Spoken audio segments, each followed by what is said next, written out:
thought everybody was going to talk to me about networking. And to my surprise, the people that were in my audience and my community really wanted to know how I was building a decently successful podcast that was actually seeing some results for me, that was getting me in front of the right people, that was allowing me to connect with these certain people, that was, allowing me to quit what I was doing full time and actually make online business my full time thing. Hey, everybody, and welcome back. It is another week, and another week means another episode of Leaders Talk. And today I am very happy to be joined by Travis Chapell. So Travis was a door-to-door salesman and turned himself into a founder, investor, speaker, and podcaster. He's the founder and CEO of Guestio.com, the highest quality guest show booking marketplace in the industry. He's also the co-host off the top-ranked podcast, Build Your Own Network and Figuring It Out, where he's interviewed people like Shaquille O'Neal, Rob Dyrdek, Greg Cordone, Josh Peck, Molly Bloom, and many others, many hundreds of others. In addition to being a guest on top podcasts like Bigger Pockets, EO Fire, and Born to Impact, Travis has been featured in Forbes, Entrepreneur, TechCrunch, Bloomberg, and many a dozens of other outlets. The CV goes on. Travis, I could introduce to you for quite a while. So that's welcome, sir. Thank you. Hey, thanks for taking the time, man. I appreciate it. Thanks for having me. Hey, no problem at all. So tell us a little bit about yourself, about your journey that wasn't covered in that. Sure. Yeah. I grew up in Southern California in a kind of fairly religious context and thought it was going to be a ministry. Ended up graduating with a double major in Bible and church ministries. Figured out by the end of it, I didn't really want to go down that path. So I stuck to my guns, the thing that I was doing in college to make a little bit extra money, which was door-to-door sales. And I did that for 4 or 5 years afterwards. Basically got sick of doing that, wanted to learn how to make money online. Started a podcast, and the podcast just kind of led into, coaching, consulting, courses, events, mastermind, speaking, and then founding our software company, and then founding a marketing agency, and now we have a production company as well, and got a couple other things up our sleeves. That the podcast is still running. We've done almost 900 episodes of the show in 6 years with some of my childhood heroes. So I've really thoroughly enjoyed that as well. Yeah, absolutely. Fantastic. So a lot in our audience are going to be listening, and many of them have not broken into that kind of world. They're thinking about writing a book with Leaders Press, obviously our company, to kind of get the foot in the door. But a lot of them just have the question, well, how in the heck do I do this? How in the heck do I come from being somebody who maybe I'm an expert, maybe I'm a door-to-door salesman, maybe I'm just somebody that wants to do this? How is it that you broke in and were able to accomplish what you did in an extremely crowded marketplace? Sure. I think it comes down to self-awareness. First of all, I never had these kind of grandiose ideas of who I was and what I deserved out of the new venture, if that makes sense. I think so when I came into it, I basically was just like, look, if somebody's going to listen to my show, it's probably not going to be to listen to my expertise, because I was a 24-year-old door-to-door salesman. But if I can somehow get in contact with really interesting people who know what they're talking about, then not only will other people listen to the show and learn something from it, but I'll also learn something from all the conversations that I get to have, especially because I'm the one that gets to ask the questions and direct the conversation wherever I want. So I think it started with a little bit of self-awareness and not stepping in and thinking I'm a little bit too big for my britches when I wasn't, and just getting to work and taking action in the direction that I wanted to see success in. Right. Some of the opposition, I guess you would say, to branching into podcasts comes, there's so many voices out there. What makes me in particular special? Why is someone going to want to come in and watch my show when there's hundreds of others that they can go in and watch? It's a good question. I don't know. I mean, the answer is going to be different for everybody. You have to figure out what that unique piece is for you. Mine was the fact that I just interviewed. I always tried to find the best people that I could interview and ask them the best questions that I could ask. And I figured, there's a lot of interview shows that are out there, but if you always get the best guests and you ask them great questions, you're not going to have, you're not going to starve for an audience. Now I understand that's very subjective. Saying best guests is a very subjective thing. But that was my philosophy from the beginning. My show, I didn't have a ton of money, so I didn't have like a ton of like production value or crazy fancy studio stuff. Like you see like a nice microphone and a Rodecaster and some backgrounds and neon signs and stuff like that I have now. But when I started, it was just I flipped over a a laundry basket in my closet, and I had a $60 USB microphone on a stand sitting on top of my laptop, and my laptop on top of the upside down laundry basket. And I recorded out of my closet with no video. So that's how it started. You don't have to have all these other pieces in order to at least get started doing it. And especially if you don't have much right now to begin with, you can't go hire a big team, and you can't go pay for a bunch of stuff. Don't feel bad about that. Just start with what you got. And make the most of it. And for me, that was an upside down laundry basket in my closet with a $60 mic. So yeah, just get going.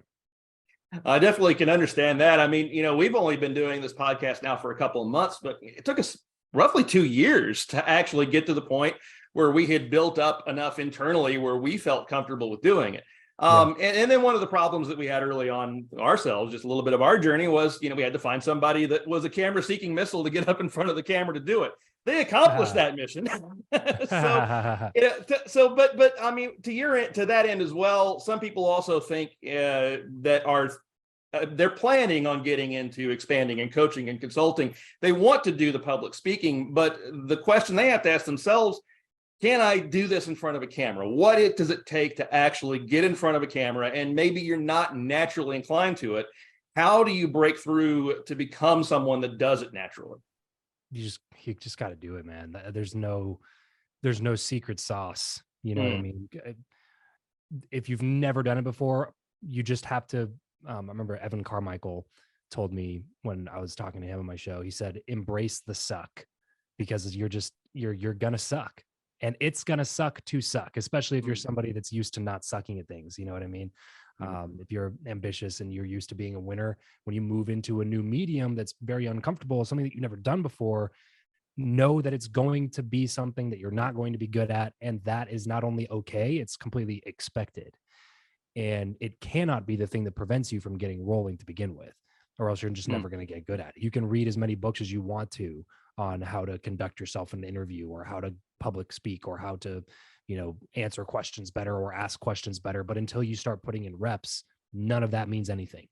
The best way to do it is just immerse yourself in doing it. And you're going to get more comfortable over time. You're going to get better over time. That's why I'm a big fan of going on podcasts, like being a guest on podcasts. Obviously, it's what my company does, so I'm a bit biased, but also I think it's a great way to just get your feet wet and start getting comfortable talking about the things that you like talking about, and trying to talk about those things in interesting ways, and telling more stories instead of just like giving your thoughts or opinions that have no bearing. You know what I mean? Like think about who the best storytellers you are, or that are, and go listen to them more. Right. Immerse yourself in the craft, and you're going to get better at it. So speaking of stories, why don't you tell us a little bit of your story about how you then moved on from doing podcast into breaking into things like coaching, consulting, and direct interfacing with the business world? Sure. It was very straightforward for me. I essentially just built an audience, and it was, granted, a really small audience, but it was an audience nonetheless. And it was a community nonetheless. And I basically just listened to what they were asking me. And when I started my show, so my show is now called Travis Makes Friends. We just rebranded it at the beginning of this year, but it was called Build Your Network for 800 episodes in 5 years. So we talked a lot about relationship building, about networking, about how to get in front of the right people, and et cetera, et cetera. And when I started doing coaching or coursework, I thought everybody was going to talk to me about networking. And to my surprise, the people that were in my audience, in my community, really wanted to know how I was building a decently successful podcast that was actually seeing some results for me, that was getting me in front of the right people, that was allowing me to connect with these certain people, that was, allowing me to quit what I was doing full time and actually make online business my full time thing. People were very curious about that, more curious about that than they were about how to go to the right networking events, or what to say when you're handing out business cards, or if you should have business cards, which I don't think you should. So I basically just listened to what people were asking. So I took my first ever coaching client was a podcast coaching client. I was coaching her on how to start a podcast, how to do her podcast. It was like 8 weeks, I think, of coaching, or one-on-one coaching. First time I'd ever gotten paid for coaching. I charged like $1,500 for 8 weeks of one-on-one sessions. By the time I stopped doing podcast coaching, which has been like 3 years, 4 years, I've not done one in a long time. By the time I stopped, I was charging $15,000 for the same knowledge, for the same information. And it was only because more and more people kept asking me about podcasting. So eventually I just kind of looked at what I was doing. This is when we started doing a lot more podcasting things and a lot more in the podcasting space. Cause eventually I just looked at what I was doing and I was like, why am I trying to force this networking thing when, I was trying to sell like this $300 networking course and it just like wasn't selling very well. And to be fair, I didn't know a ton about digital marketing at the time, and we didn't have strong systems like ads, funnels, webinars. We weren't well versed in any of those things. And I was trying to bootstrap those things. And it was very difficult. And so it just wasn't selling very well. And I was kind of like, man, what's going on? It's it's only $300. And that was the problem. It was only $300. And I realized at the same time, it's like, I'm trying to hawk this $300 course and I have these people that are paying me 15 grand for one-on-one coaching. It's like, maybe I should just lean into that a little bit more instead of trying to worry about this stupid $300 course. So it shifted gears. And then, everything that I've done has always been a result of a problem that I'm personally experiencing that I want to solve, or people that are in my audience or community asking me questions about a problem that they're having, and I build a solution to that problem, and that becomes the business. It's never been like these hypothetical, theoretical, I have no idea if anybody needs this thing. It's always been a direct solution to a problem that me and or my audience is experiencing. Gotcha. So then did it naturally segue into public speaking? I mean, we find many of our authors, they find that public speaking almost comes automatically once their book actually begins to succeed. Was that the same for you when you started doing podcasting and consulting? Yeah, absolutely. It was definitely that way. It was just that I was at all the events, knew all the event hosts and runners, and people just started seeing my show a little bit more. And all of the speaking gigs I've done, I've never pitched anybody to bring me on their stage. They've all been people asking me to speak. Except for one. Well, one of them was a really good opportunity. It was like a keynote speech in front of a couple thousand people. And that one came about because they asked me to do like a breakout session at their conference. And then I kind of like negotiated a little bit of a different deal where I could be one of their keynotes if I helped sell more tickets and blah, blah, blah. But still, it was inbound. And then they kind of like turned it into something a little bit better. But for the most part, basically everything else is just like a direct result of just people seeing my stuff and being like, hey, I want to come out and speak for us. So it definitely helps. And it's like a training ground for public speaking. Podcasting is right. You have to get up in front of a microphone and talk. Now it's a little bit different. Obviously there's no audience that's live sitting in front of us. And if we mess up, something is said that's incorrect or inappropriate or blah, blah, blah, we can cut it, we can change it, we can turn it around. So it is a little bit different, but it's great practice. And if you are somebody that's trying to establish some sort of thought leadership, especially with a book or something like that, right, and you're not either hosting your own podcast or doing a bunch of appearances on other podcasts and you want to speak more, what are you doing? Do podcasts. We aren't, the disadvantage is that there's no live audience in front of us. The advantage is that there's no live audience in front of us. So you and I both, like, you're sitting probably in your home office. I'm sitting in my home studio. We're sitting here both on Zoom having a conversation. And I could do 9 of these today if my schedule allowed. How many planes am I going to have to get on to do 9 speeches? Right. To work through that, to get that many reps on something. You know what I'm saying? So leverage, if you're getting into speaking and want to get into speaking or coaching or being an author or thought leadership in general, you should at least be getting on other people's podcasts. At most, you should be having your own show.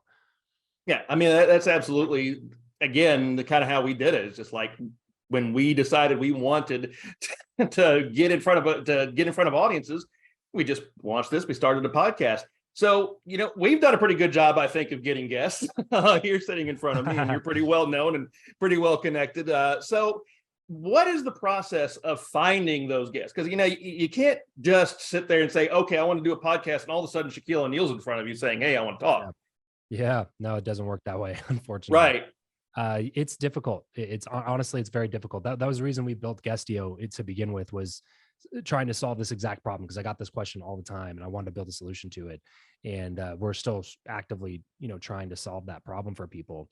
So we built this guest marketplace so people can go in there and buy access to guests that are higher level that maybe they would have to earn over 2 or 3 years before. And you can go like pay for their time if you have some money. But still, you got to have some money. The only other way to do that is time. Like, to me, it's either a metric of time or a metric of money. And oftentimes it's a metric of both of those things, a combination of both of those things. And if you don't have the money and it's going to take time, then the only thing I can say is be extremely purposeful about it, meaning like write out a list of all the people that you want to get on. It's going to be easier if you're more intentional, rather than just being like, oh yeah, I want to interview anybody good. It's like super vague. So it's more difficult to get in contact with those people if you're being that vague. So be very, very specific. Write down a list of all these people. I usually recommend people segment their lists into different stacks, like a impossible list. Like these are like VP, like this is where you're putting Shaquille O'Neal and Barack Obama and whatever. Like these are like the people that are going to be extremely, extremely difficult, but would be like a dream come true if you could sit down and have a conversation with them. You have that list. Then you have like another list that's a little bit more like, yeah, these would be really unbelievable and completely awesome, but they're maybe a little bit more attainable. Maybe they run in similar circles that you run in. Maybe they do this a lot, right? So like if I'm a leadership author, it's like I might write John Maxwell on that list because John Maxwell isn't Shaq, but he's still John Maxwell. He's still written like 85 books and sold whatever 30 million copies across the world, all on leadership. Like he's still not going to be easy to get, but he's going to be easier to get than Shaq is. And he's probably coming out with a book like once a quarter anyway. So he's got a bunch of stuff to promote, which makes it easier to go get him.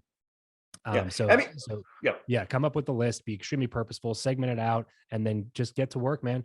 You got to just send out pitches and be okay with the fact that you're going to get a lot of ignored pitches. You're going to get a lot of negative responses, not negative as like people like trashing you, just people that are saying no, or we don't have time, or asking questions back about what your download numbers are, or how long you've been releasing episodes.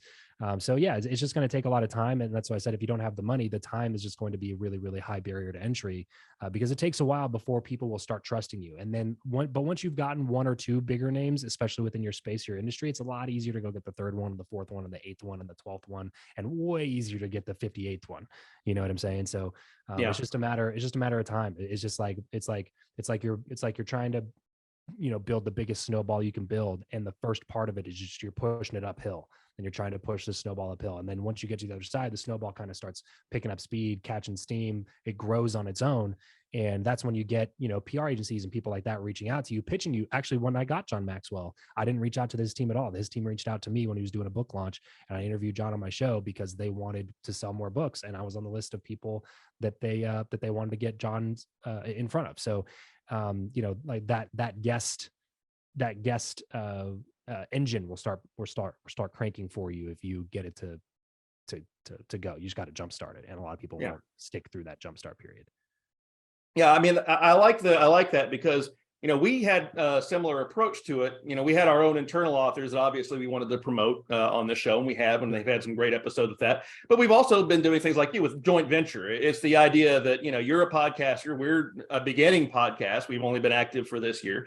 But yeah, the connections that we have will benefit you. The connections you have by being seen on our show benefits us. So how important is the idea of joint venture, of looking for peers as well? Yeah, no, very important. Very important. Yeah. You have you have these people that you're reaching up to that have attained a higher level of success. But then you also have the people around you that you're reaching out to that are more like collaborative in nature, and both are important. Yeah, absolutely. So just a question from the perspective of where a lot of our authors are right now. You're a door-to-door salesman. How much did being a salesman help you? What did those skills help you, if at all, in actually being able to do this? Tremendously. They help tremendously in every aspect. It's something that has carried with me through every part of my career so far, and I have a feeling will continue to do so. That kind of question that people always ask about, what skills you should be learning, especially when you're younger. The two that are foremost in the top of my mind are marketing and sales, because they'll always serve you. The principles are the same regardless of what level you're selling at. The sale looks different, right? Like if I'm selling a 6-figure contract to a client now, and they're a savvy, successful business owner that's doing 80 million a year in revenue, that's a completely different sale than when I was knocking on somebody's door trying to sell them an alarm contract. They're completely different sales, but psychology remains the same. Sales principles remain the same.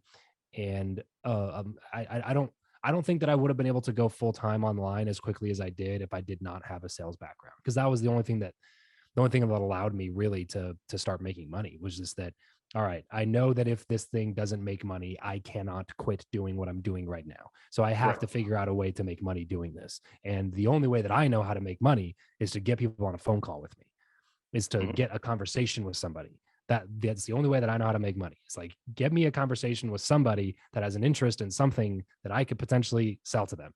That is all I know. And then if I can do that, I know that I can sell something. So having that knowledge is what was very important for me in the beginning. And I learned something early on which was the reason that most people are not willing to spend money, or are very tight with their money, or they hoard money. The reason that people are not more freely giving of their money into, even not even freely giving in terms of charity, I'm talking about like investments or masterminds or coaching or whatever the case may be, advertising, whatever. The reason that they're not comfortable doing that is that they're not confident in their ability to go replace the money that was in their bank account before. So Mhm. if you have sharpened your ability to sell, it gives you a stronger base of confidence to make decisions on, that will allow you to be able to take bigger risks and do things that maybe some of your competitors aren't willing to do. Because at the end of the day, like, I knew that if I bought this, whatever, $15,000 coaching program and it didn't end up going well, I knew that absolute worst case scenario, when I was getting started, I knew that I could just go back to door and I could make 15 grand in 2 weeks knocking doors. Like, worst case scenario. So it gave me confidence to be able to go do the things that I needed to be doing, which was investing heavily into myself, shortening my learning curve, getting to know better people. I had to do those things. And if I didn't know how to sell, it would have affected my confidence greatly in my ability to go get that money back once it left my account, which is, the reason that most people don't do those things. Yeah, I know. I mean, there's a lot of risk in it. Myself, I came also from a sales background. I mean, I sold for Leaders Press before I moved over to this, but I found that when I was early in my career selling, I sold computers, and then I started selling contracts, and then I started selling book contracts. It was really the thought process that I wrote about in my book, Don't Buy the Watch, was starting to sell your partnership instead of a product. You're actually that's the mindset that I went into. It's no longer am I trying to give somebody a new computer they're going to take home. It's selling a long-term connection Sure. rather than that. So did you find that was kind of the mindset you went to when you began to go into talking to big CEOs, entrepreneurs, that kind of level? Yeah, for larger contracts, absolutely. It's more of a relationship based sale than it is a transactional sale. Hmm. For any of the big stuff that I've done, it's relationship based, as in they have a relationship with me, or somebody that they know has a relationship with me, or they trust me in some sort of way. Even if it's through my content, if they have a virtual relationship with me, in my content channels, that's also extremely helpful. But yeah, it's a very relationship based for sure. That's why a lot of the tactics, that's why I say the principles are the same. The tactics are different, because a lot of the tactics that we use door to door, a lot of the tactics that you use in like telemarketing or phone sales, or in the Zig Ziglar close the sale model. Like, if you're talking about those types of things, they're just not going to work for it. They're not going to work in any market that isn't unlimited. They're not Hmm. going to work in a market with limited prospects, is the point. Is a lot of Yeah. people will try to use those techniques in a limited, like, if you're marketing specifically to Fortune 500 companies, you can't use the same principles, because you're going to burn through a ton of bridges and you're going to have a bad reputation, and those people talk to each other. It's a very small industry, the Fortune 500 space. But the point is like, it's a completely different sale, but the principles remain the same. Yeah, and that was our experience as well. So one thing also that I know that our audience is thinking about is how much help did you get or did you need when you were starting out, when you were breaking into this? Did you need none? Did you seek out some? Oh yeah, a ton, man. I didn't know anything. I had no idea what I was doing. Gotcha. I had a Bible degree that was unaccredited, and I was a door-to-door salesman. Like, those are the two things that I had at my disposal. You know what I mean? Which aren't Yeah. extremely helpful in doing what I do now, except for the sales aspect. But in terms of like how to podcast or how to make money doing these things, like what affiliate stuff was, what sponsorship revenue meant, what CPM, like, I didn't know anything about advertising or marketing. That's for damn sure. I didn't know anything about podcasting. I didn't know anything about interviewing. I didn't know anything about getting guests. Didn't know anything about any of it. I didn't know anything about it. Writing emails, sending emails, copywriting, phone. I didn't know any of that stuff. So I invested heavily into my own education, and into, frankly, just making myself a more valuable person, which would be like education, competence, skill, but also connections, the people that the relationships that you have, the folks that you can call on when you're running against a wall. And so I invested heavily into myself, man. It's been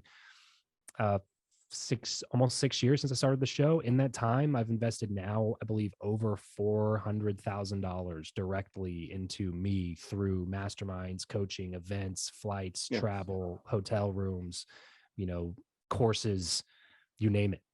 I've heavily invested into myself in those ways. And a lot of that was personal, like my personal money that I was just dumping back into myself. And by the way, I drive a Camry. So, you know what I mean? So like it's not like I'm just swimming. I'm not swimming in piles of money like Scrooge McDuck yet. But I say that to say that I intentionally invest money into myself because I believe that in the long run, it's going to end up working out way better for me. Like if you would ask me, of course, I would much rather have spent some of that 400 grand on a cool car to drive, I'm a young dude. Of course I want to drive an awesome car. Of course I want to buy a beautiful home with a pool and an awesome view and those things. But I also know I'm 30. I got some time to work on me and focus the majority of my effort right now on learning rather than earning. And I think that the earning, once it like really kicks in, and it's, not like we're poor or anything. We do well for ourselves, but not anything compared to what I really want out of life. And so if that's the case, if I want these huge, massive outsized returns at some point, then I have to be willing to do these huge, massive outsized investments right now and hope over time that if I stick with it long enough, they're going to hit at this point where there's this hockey stick level of growth in terms of my income, where there was the same hockey stick type of growth in terms of like my knowledge and connections. And I think that there's just a little bit of lag time when like everything else kind of like meets up with the version of this of yourself that you become.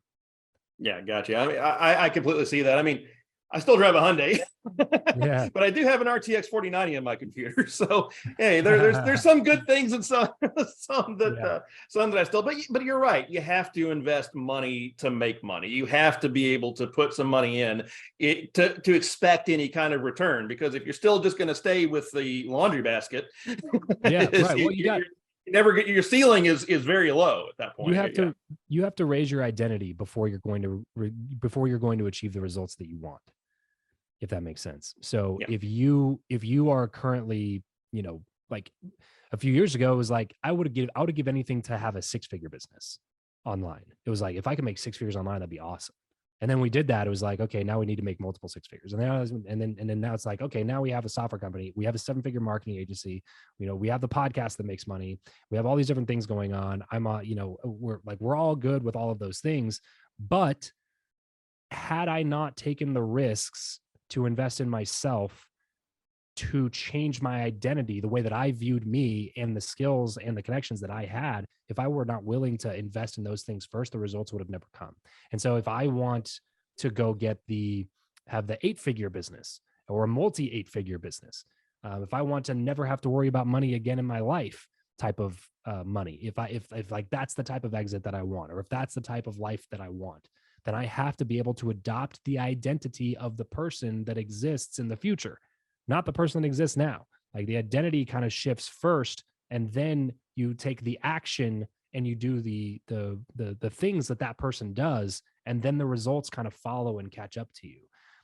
It's typically not in reverse. Yeah. No, I mean, I can absolutely see that. Well, Travis, we could probably go on. I say that a lot, but very, very true here, because I mean, there's a lot of valuable information. What would be a final thought, I guess, you would leave with our audience, just about, again, that are thinking primarily about writing a book, starting that book to begin to do the same things that you're doing right now successfully? Yeah, I guess one of my favorite quotes that I wrote on my whiteboard when I was first getting started was from Steve Martin, and it says, "Be so good they can't ignore you."